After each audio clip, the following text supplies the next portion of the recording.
Good morning. All right, once again, good morning, everyone. I'm Bill Diamond, Public Affairs Officer. Thank you for such a great turnout today. Happy to have you here. Ambassador Gonzalez is going to provide some opening remarks.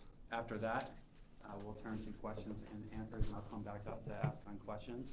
But with that, honored to introduce U.S. Ambassador to Zambia, Michael Gonzalez. Thank you, Phil. Good morning, and thank you all for joining me here today. It is with a heavy heart that I must announce that the United States is cutting $50 million, that's 1.4 billion kwacha, in annual aid to Zambia provided for medications and medical supplies. For more than 1 year, the government of the United States has requested tangible action from the government of Zambia to respond to the countrywide systematic theft of these products provided by the United States. In the face of minimal action, responsive action by the government of Zambia, the United States is taking necessary steps to safeguard and ensure the accountability of U.S. American taxpayer funds. For more than 60 years, the United States and Zambia have shared a strong friendship. Because of our commitment to Zambia and the Zambian people, in recent years, the United States has invested more than $600 million a year. That's nearly 17 billion kwacha annually toward our shared goals of economic development and improved health and public well-being. Roughly 1 in every 3 kwacha spent on public health in Zambia comes as grant assistance from the American people.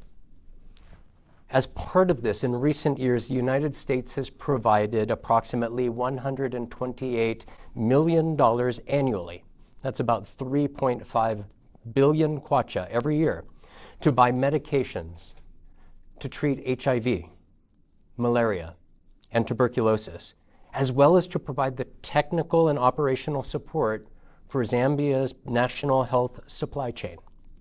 These medications and supplies are intended to be provided for free to the Zambian patients in need. Now today, millions of Zambians are living longer, healthier lives because of this assistance, which comes again in the form of grants, not loans, provided by the American taxpayer. We're incredibly proud to have partnered with Zambia to reverse the AIDS epidemic and to reach epidemic control today. Due to joint efforts by the United States and Zambia, 98% of Zambians living with HIV know their status. 99% of Zambians who know they are HIV positive are now on treatment. And 98% of HIV positive Zambians on treatment are virally suppressed, meaning they cannot transmit the virus. Beyond our support related to HIV, over the past 10 years, our joint efforts have helped reduce deaths from malaria and tuberculosis by more than 75%. Our investments in Zambia are intended to benefit the Zambian people. U.S. donated medical supplies and medicines, which include antiretrovirals or ARVs, but also tuberculosis and anti-malarial drugs and others, are made available to Zambians for free. Today, 1 in every 9 Zambians is living with HIV, but the majority of those 1.3 million Zambians is virally suppressed. They can't transmit the virus because of ARVs provided by the United States and intended for free distribution. However, I am disappointed to share publicly today that since 2021, we've uncovered systematic theft of life-saving medicines and other products that were intended for free for the Zambian public, including ARVs and anti-tuberculosis, anti-malaria treatments. Now, as soon as we discovered this countrywide theft in late 2021, we immediately informed the Zambian government of our findings and we initiated an across the country on-the-ground assessment of private pharmacies to understand the extent of the issue. From 2021 through late 2023, our buyers visited more than 2,000 pharmacies in every province and district of this country that sell the same types of products that the United States provides for free to Zambia's healthcare system. Shockingly, across these visits, 95% of the pharmacies that were selling the kinds of products that the United States provides were also selling stolen goods. Of those pharmacies selling stolen goods, 45% were selling stolen products that the United States had provided to Zambia for free for Zambians in need. Let me repeat that. In all 10 provinces, nearly half of the pharmacies that were selling the types of products that the United States provides for free for the Zambian people were selling stolen medications and medical supplies donated by the United States government. Now, the rest of the pharmacies that were selling stolen products were still selling stolen medicines and supplies from stocks that were purchased by the Zambian government, by the Global Fund, by other donor partners. On April 3rd of last year, 2024, I brought this alarming information to the attention of senior Zambian government leaders. In attendance at the meeting on that day were high-level officials from multiple ministries, from multiple law enforcement agencies and the executive. I asked them to take meaningful action on two fronts. First, I asked for action to mitigate further theft of U.S. provided goods. And second, I asked to enforce high-level accountability for those who are involved in stealing these life-saving medicines from the Zambian people. Over the next 13 months, through more than 33 senior meetings with permanent secretary level or higher Zambian officials by U.S. Embassy staff, senior officials from Washington, and me, we reiterated our requests to the Zambian government for action to stop the further theft and to bring the culprits to justice. We even offered U.S. government experts in supply chain management and in law enforcement to partner with Zambian counterparts to support the requested efforts. I regret that to date, the government's actions have fallen drastically short of demonstrating a commitment to safeguarding U.S. assistance and the lives that we aim to save with it. Instead of investigating supply sources or pursuing the masterminds behind the theft of medicines, law enforcement operations have focused more often than not on low-level actors and have led to the arrest of only a few mid-level officials. And more than 6 months into a forensic audit of the mismanagement of the Zambia Medicines and Medical Supplies Agency, ZAMSA, there is still no public report, nor has the United States received a private report. Since October, I've alerted senior government officials of my obligation to safeguard American taxpayers' resources in the face of the gross theft and mismanagement. I have stressed repeatedly that the accountable safeguarding of American taxpayer funds will require the United States to significantly reduce our contribution of medicines and medical supplies if meaningful action is not taken to hold high-level culprits responsible and to stop that theft. I have messaged that consistently at very senior levels since October. After more than 1 year of little tangible action by Zambian authorities to address this systematic theft of U.S. provided health support, The United States can no longer justify to the American taxpayer continuing to provide massive levels of assistance when the Zambian government doesn't take the necessary measures to protect this American investment. And as a result, and truly with a very heavy heart, the United States government has made this very difficult decision to cut $50 million of our annual support for critically needed medications and medical supplies in Zambia. Again, that's 1.4 billion kwacha of assistance that is being lost. The exact parameters of the reduction are not yet finalized, and my embassy team and I remain available to engage with the government to discuss how we do this. This is not a decision that we have taken lightly. And I've recommended to Washington that we do continue to procure and deliver these life-saving medicines and medical supplies to Zambia through the end of this year, to provide time to the government to develop a transition plan, to budget, to place procurements, to avoid stockouts of these medications. After that point, we will offer our technical logistics assistance to support humanitarian activities, to prevent drug resistance and disease transmission.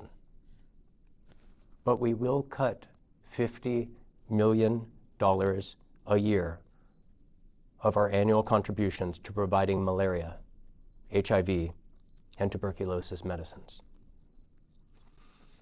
Now, as many of you may know, the Trump administration is in the process of finalizing a broader review of our foreign assistance funding around the world, including here in Zambia. That review is still underway. But I want to stress that this $50 million reduction in our medicines and medical supply budget in Zambia is wholly separate from that. This reduction is exclusively because of the lack of action by the Zambian government to respond to the countrywide systematic theft of American-donated medications and medical supplies, despite more than a year of intense requests and offers of support to realize those objectives. Moving forward, the United States does remain committed to supporting Zambia and the Zambian people to realize the massive potential that this great country possesses.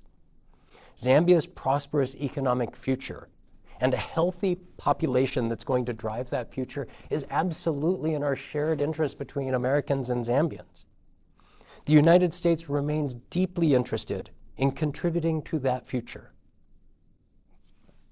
But we are no longer willing to underwrite the personal enrichment of fraudsters or the corrupt when patients go without or have to buy life-saving medications that we've provided for them for free, and the Zambian government doesn't take action to enforce meaningful accountability or introduce systematic reforms to ensure that those resources that belong to the people actually reach them. I thank you for joining me here today, and I'm happy to take any questions you may have. Thank you, Ambassador Gonzalez. With that, I'd like to welcome any questions from the media. Raise your hand if you have a question. Please state your name and the media outlet you are from. I want to stress that for today, we want to keep this focused on the topic we're addressing, U.S. assistance to the health sector. So please, questions on that topic. But with that, we very much welcome any questions that you have. Yes, please. Good morning. Good morning. Right, I'm just trying to put myself together because this is really shocking. My name is Rachel Mumba from Diamond TV, and my question is going to you, your ambassador. Assuming that government begins to work on, enforcing or law enforcement action against those that are, pilfering this medicine, is there any chance that the U.S. government will reconsider this decision? Thank you, Rachel. I appreciate that question on whether, if there were law enforcement action going forward by the government, if the U.S. would reconsider this action. At this point, after 3 years of raising it and 1 year of intensive engagement and requests, we've made this decision. I cannot commit to what may happen in the future. I sincerely hope, however, that the Zambian authorities do take meaningful action, both on accountability as well as on mitigation, because the Zambian people need it. More importantly, the Zambian people deserve it. These are resources provided for them. And it's not just resources from the United States, it's government resources, other donor resources. So I sincerely hope the government does take action. And how the United States may respond to that remains to be seen. Thank you, Rachel. Thank you. Yes, please. Good morning, Ambassador. My name is Nelson Zulu from Radio Phoenix. I would like to find out from you if, from your assessment, you've seen potential that these mitigation as well as accountability measures could be put by the Zambian administration or the Zambian government. Thank you. Nelson, if I understand you correctly, does the Zambian government have the ability or potential to take accountable action? I believe they do. I haven't said that no action has taken place. Where we have seen meaningful action, limited, but has been from the Drug Enforcement Commission. And I salute Director General Banda for what he has been able to do. I think much, much more can be done. That will require resources and prioritization of funding to do that. There has been months and months and months of engagement and conversation and discussion about how to reform the supply chain process, reforms to ZAMSA. It's time to move those discussions to tangible action. Again, that will take both resources as well as the political will and prioritization to make those reforms happen and to happen in a sustainable way. So I have no doubt that the Zambian government has the skills and the abilities and, frankly, if they want, the resources to make this happen. And I would reiterate that the United States has, until now, and will continue to offer technical expert advice to support Zambian authorities, be they law enforcement or supply chain, in order to address the things that we are talking about. In that meeting, that very senior packed meeting that we held with government on April 3rd of last year, 13 months ago, I opened it by saying, we have a problem. Not you we have a problem, and we are committed to work with the Zambian authorities to resolve it, to address those two priorities of mitigation and accountability. But we're not doing it alone. Hope that answers your question, Nelson. Yes, please. My name is George Zulu from the Mass Newspapers. I've got one question for you, Your Excellency. You mentioned typically about the thieving of our medical supplies from the American government. I just want to find out how deep rooted is this theft of our medication and medical supplies that the American government is giving to Zambia. And furthermore, have you had a chat with the Republican president about this theft, especially that all the security wings, you talk about DEC, ACC, Zambia Police, OP, they're in the office of the president. I thank you. Thank you, George. Two questions. One, how deep does this go? And second, have I discussed with the Republican president? I will say in terms of the scope of the theft, we do know that it has been going on for multiple years. We do know that it is happening in every province, virtually every district around the country. In terms of the depth, I would prefer to wait for the government to release the forensic audit, or at least broad parameters found from the forensic audit. I recognize that the public release of something like that is probably unlikely in the near term, because ideally, the content found from that forensic audit will be used to lead credible investigations. But the dynamics that we're seeing in terms of the scope, the frequency, the patterns of the theft leave me with zero doubt that this is an organized criminal endeavor that includes fairly senior people. I'm not saying senior government people per se, but senior people who have the wherewithal, the means to pull off a multi-year, full of country organized criminal endeavor.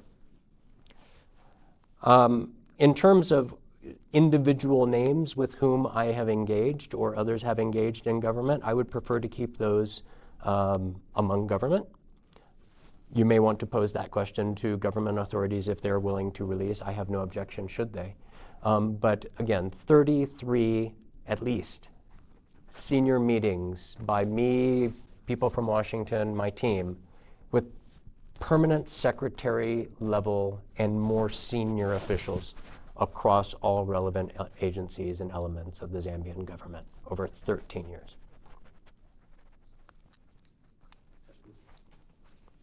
Good morning, Ambassador. My name is Mania from News Diggers. You've indicated that over a year ago you met government officials over a high-level meeting that you had with them. I wanted to find out what was the immediate response that government gave following the concerns that you raised. Was there any efforts that government indicated that it was putting in place to bring a stop to the results or investigations that was conducted? What was government's response towards the meeting that you held over a year ago? Yeah, thank you. So what was the government's response to that high-level meeting? We heard all the right things. We heard shock, disappointment, commitment. We heard a directive to law enforcement to take immediate action. I used that meeting to stress not taking immediate overnight action, because it was clear that this was a bigger, more organized endeavor that would require a bigger organized response, an investigation.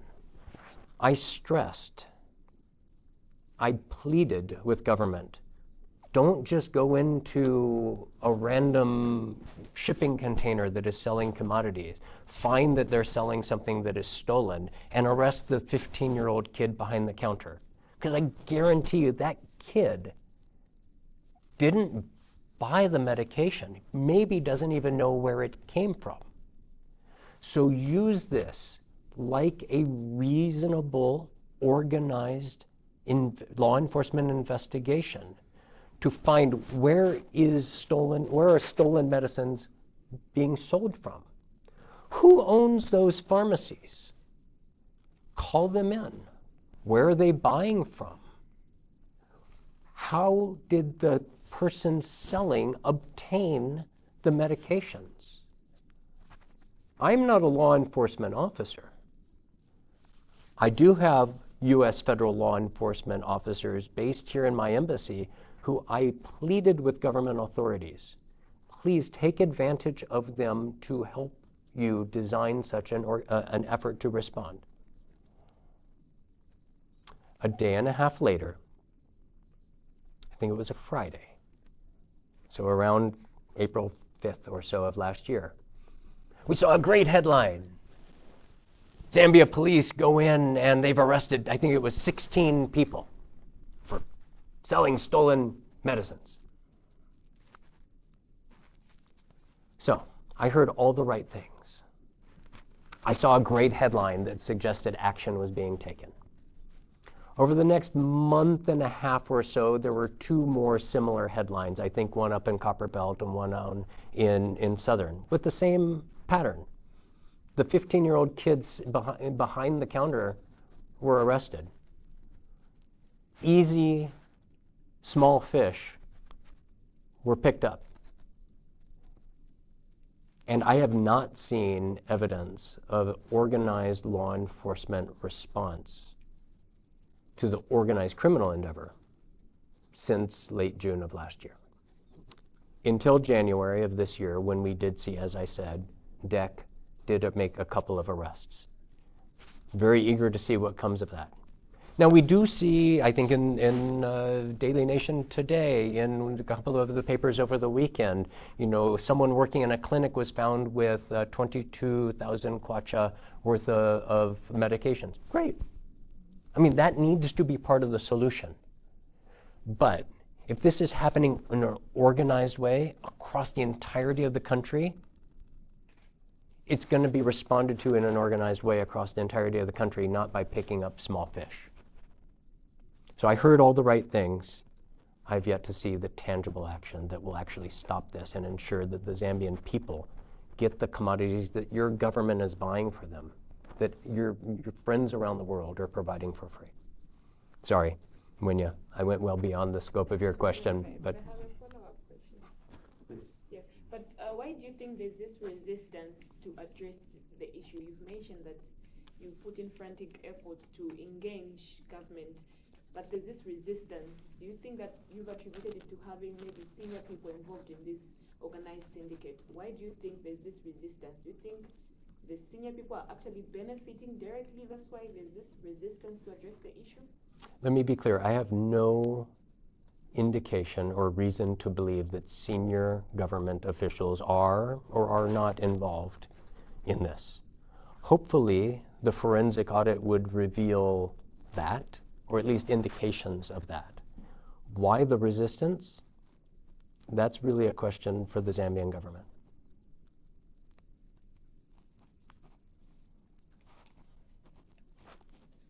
Just a follow-up here.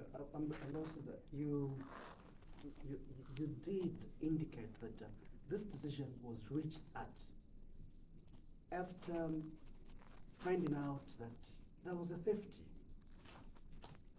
$50 million funding towards healthy being cut just like that. It's really critical and concerning for this country. What really motivated your government to cut? If you can say, through her question, you can respond to say, you are not too sure, maybe you wait for the audit. Did you audit to find out that there were these thefts? Did you share that audit with government? What has been the response, especially to the head of state? Because whatever is happening, all these questions are coming as a result of this eventuality that has happened to this country. And if you shared with the head of state, what was his response? Was he concerned? Mr. Zulu, I appreciate the question. I view this as a heart-wrenching worst-case scenario. As the senior U.S. diplomat in this country, I have done everything I possibly could or know how to do. I've lost sleep over this. I've cried over this. Because I know that it's not going to be senior officials or maybe not the senior people who are getting rich from this, who are going to hurt. I know it's going to be the poor family in rural Zambia whose baby gets malaria and they won't have access to anti-malarials.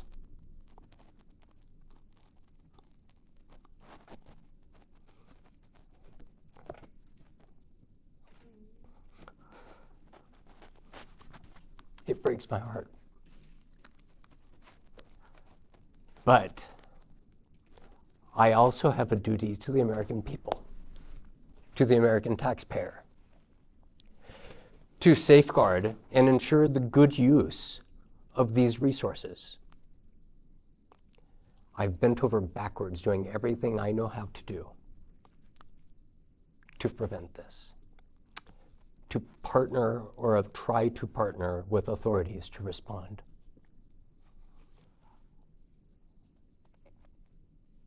And in the absence of action, to hold people accountable and come up with a tangible plan and implement it in a year and a month. I cannot tell the American taxpayer this is a good use of their funds. And so I'm grateful that the cut is only $50 million. And I hope that moving forward, right, the question that we got, that the government authorities and law enforcement and supply chain will take the tangible action to stop this.